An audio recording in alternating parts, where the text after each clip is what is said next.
You want to take a picture? Hello, my name is Alfredo Peña. In a residential setting, you're going to have a split system consisting of an air handler and a condensing unit. Inside of your air handler, you're going to have your blower motor, which is going to cause a draft.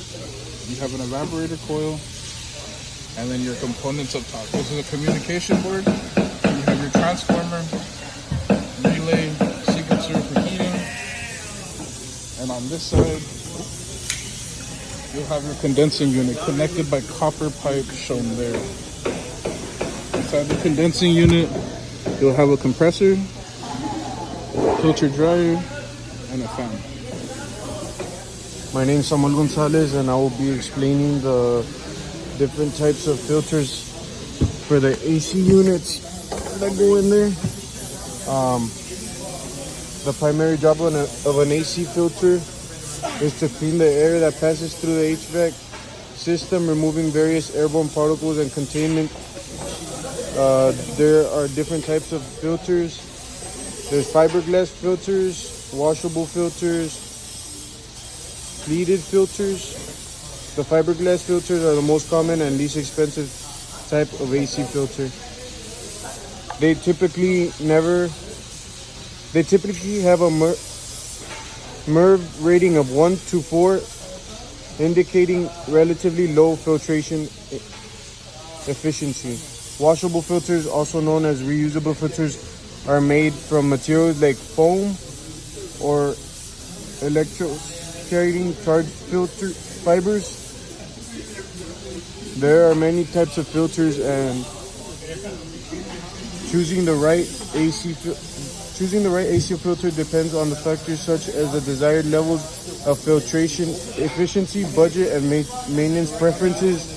It's essential to follow the manufacturer's recommendations for the filter replacement and maintenance to ensure optimal performance and indoor air quality. This is your typical HVAC thermostat. They compose of power, cooling, heating, and fan. You would typically refer to cooling as the yellow wire, as you can see there, which leads to the outside condenser.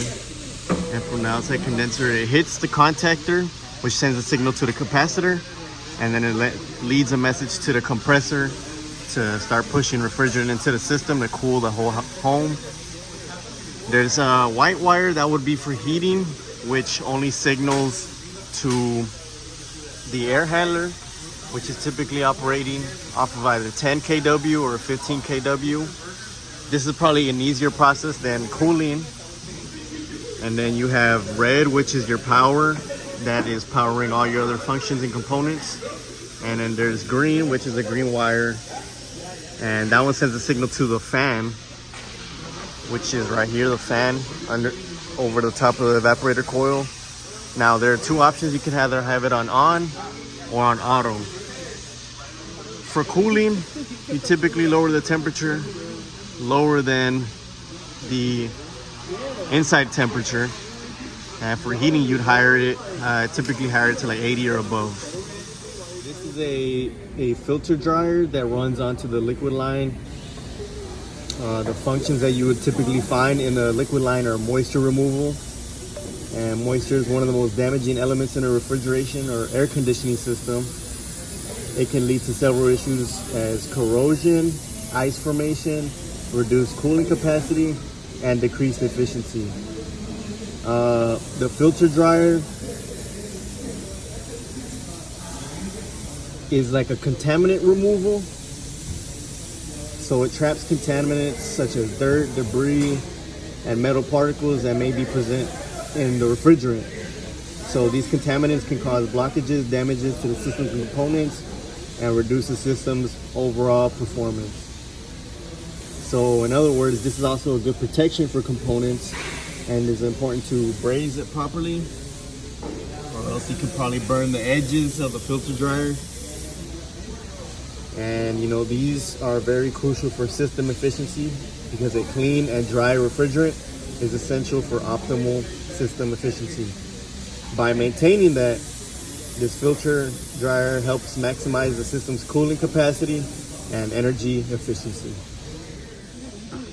Insulating the copper lines in an HVAC system serves several important purposes, contributing to overall efficiency, performance, and longevity of the system.